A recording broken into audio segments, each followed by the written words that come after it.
Chairman. I appreciate the privilege. I think you have to push the button there. I appreciate the privilege of being here. You can see I'm out of practice. I haven't been here for 25 years. I used to appear a lot, and we had the idea when I was in office, if you want me with you on the landing, include me in the takeoff. And so we did lots of consultation, and I found I always learned from it. So I appreciate the chance to appear. What I thought I would do is start by setting out the basic ideas that we used and President Reagan used in thinking out his foreign policy and defense policy, and then try to apply those ideas to 4 areas that are important right now. So first of all is the idea of execution. You got to arrange yourself and the way you go about things so that you execute the ideas that you have in mind, make them effective. I remember when I returned to California after serving, you knew I had served as Secretary of Labor and Director of the Budget, Secretary of Treasury. I knew him somewhat, and I get a phone call inviting me to Sacramento. He was governor then.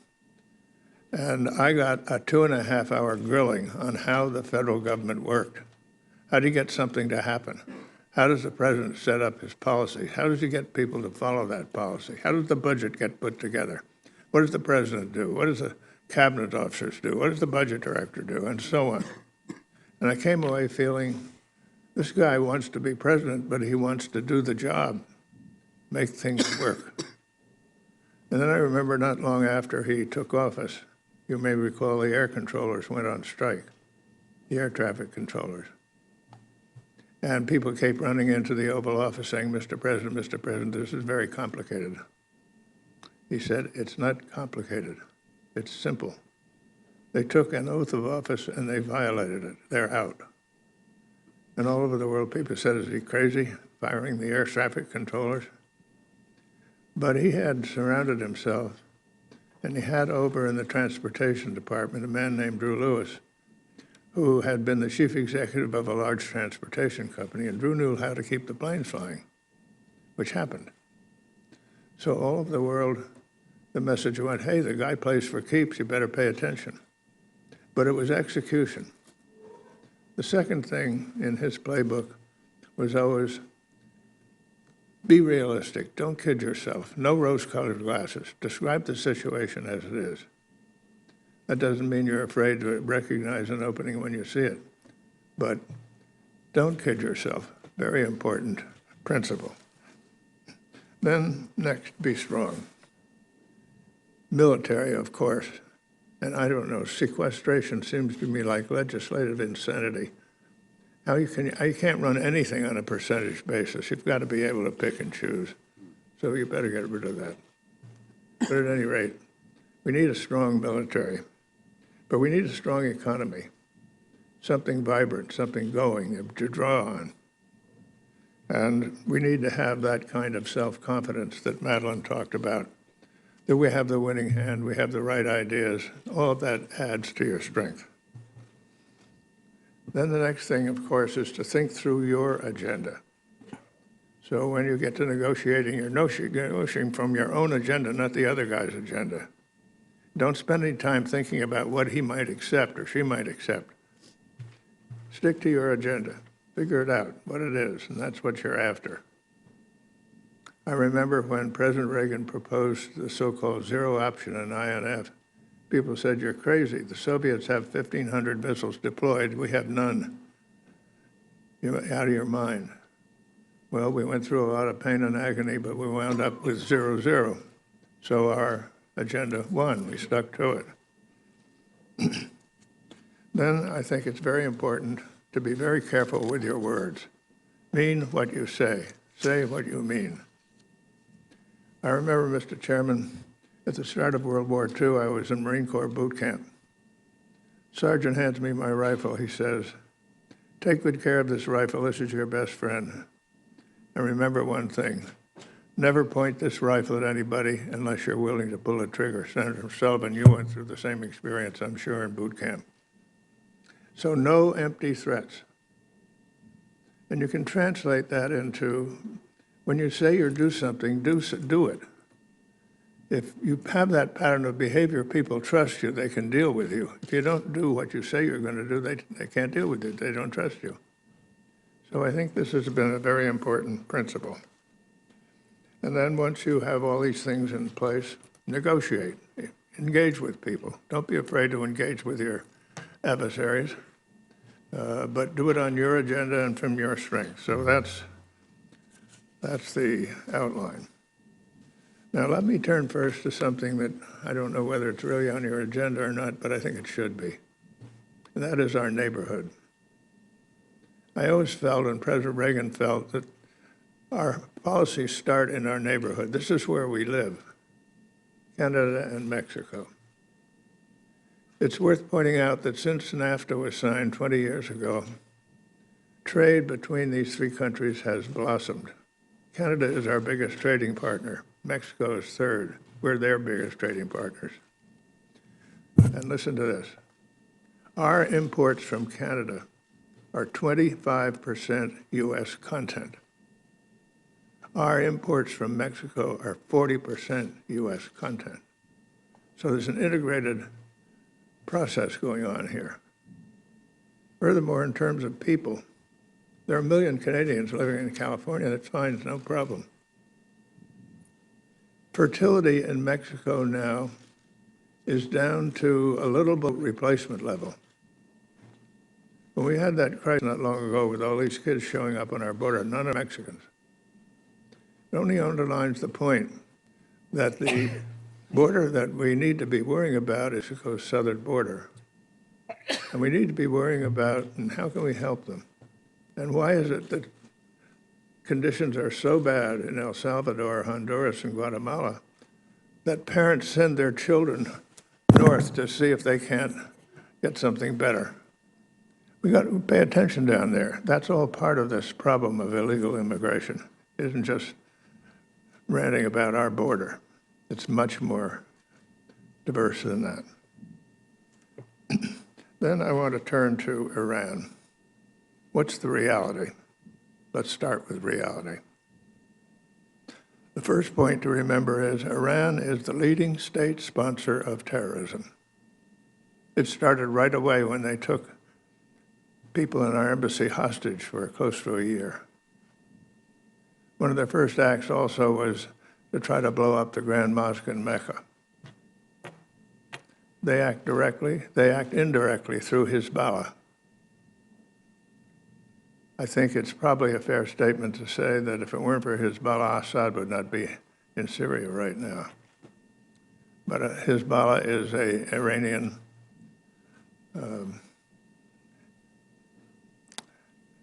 entity, and we shouldn't kid ourselves about that, and they perpetrate terror. So that's point number one about what they're like. Point number two, they are developing ballistic missiles. They're pretty advanced in that as far as I can figure out. That's a menacing military item. Number three, internally, there's a lot to be desired in the way they run themselves. There are lots of political executions in Iran, and that continues. And fourth, they're trying to develop nuclear weapons. There is no sensible explanation for the extent, the money, the talent they've devoted to their nuclear thing other than that they want a nuclear weapon. Can't be explained any other way. So we're negotiating with them. At least as far as I can see, they haven't got the table set yet. There's nothing going on about ballistic missiles, nothing going on about terrorism, let alone their internal affairs.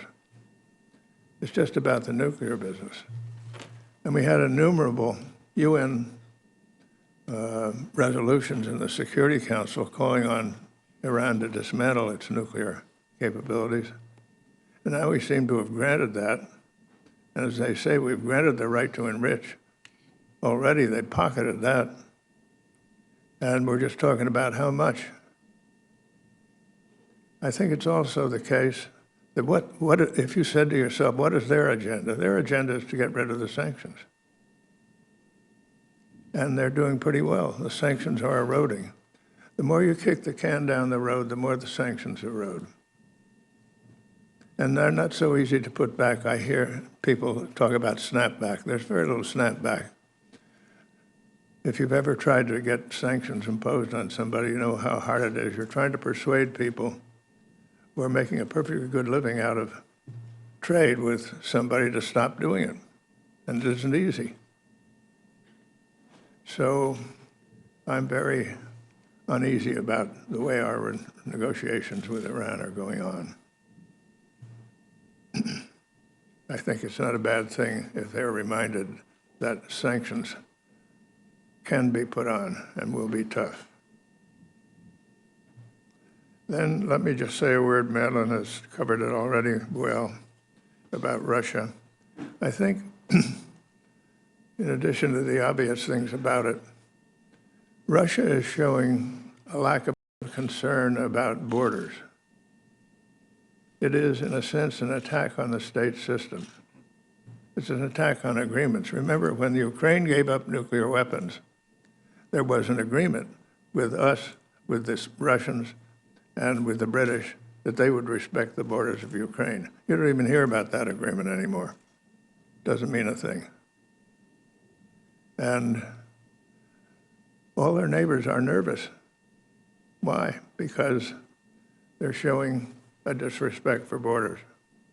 I want to come back to this issue because, and let me just turn to the question of terrorism and ISIS, because it's related in an odd way to what Russia is doing. I think the ISIS development is not simply about terrorism. It's about a different view about how the world should work. They are against the state system. They say, we don't believe in countries. In that sense, there's an odd kind of relationship with what Russia is doing and what they're doing. So what do we do about it? Well, first of all, I think we do have to understand the scope of it. It's the scope that bothers. We had at Hoover Institution at Stanford, where I worked the other day, the guy who's the head military person in Pakistan.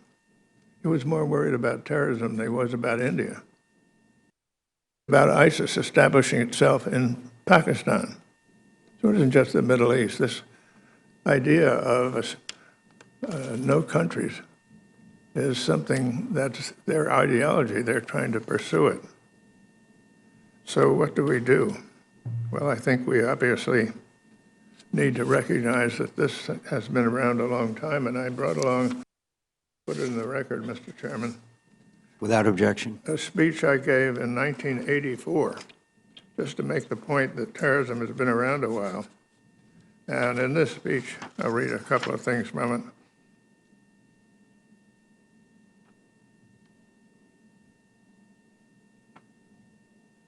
The terrorists profit from the anarchy caused by their violence. They succeed when governments change their policies out of intimidation. But the terrorists can even be satisfied if a government responds to terror by clamping down on individual rights and freedoms. Governments that overreact, even in self-defense, may only undermine their own legitimacy.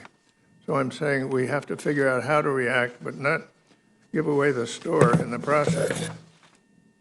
I say the magnitude of the threat posed by terrorism is so great that we cannot afford to confront it with half-hearted and poorly organized measures. Terrorism is a contagious disease that will inevitably spread if it goes untreated.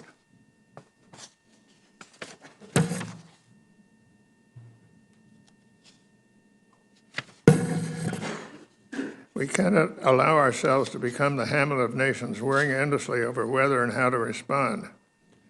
So we have to be ready to respond. What should we do? Well, a pretty good set of proposals is by your friend, Mr. Chairman, former Senator Joseph Lieberman. I don't know whether you saw the piece he had in the Wall Street Journal recently. I did. It's a very good piece. And We'll include it in the record. And he sets out things that we should do, which I agree. And if you could put this in the record, I think that would be helpful. Without objection. But in addition to military things that we should be doing, I think we also have to ask ourselves, how do we encourage members of the Islamic faith to disavow these words? The president of Egypt made what reportedly a very important speech that we need to build on. But I would like to call your attention to something that has come out of San Francisco. Of course, I'm a little oriented that way. I know you people on the East Coast think we're a bunch of nutballs, but we have a good time. But there's a man in San Francisco named Bill Swing. He's a retired Episcopal Bishop of California. And he started something called the United Religion Initiative. And his idea is to get people. He found it was hard to get the people running these religions, but if you get the people together, getting them talk together about subjects of interest to them, they basically forget about their religion and they try to get somewhere with these subjects. So by this time, he has what he calls cooperation circles in 85 countries, got millions of people involved. And he has a big list of religions involved. The most important in numbers are Christians and Islam, and that's followed by Hinduism and Jewish, but a whole bunch of others. And the kind of things they talk about are like economic development, education, healthcare, nuclear disarmament, refugee and displacement issues, and so on. But I think things like this are to be encouraged because they get people from different religions and say, there are things you can get together on and work on together, and that tends to break things down. And he's given me a little handout on that, and I'd like to put that in the record also, Mr. Without objection. So thank you for the opportunity to present some views. Thank you very much, Mr. Secretary. Secretary Kissinger.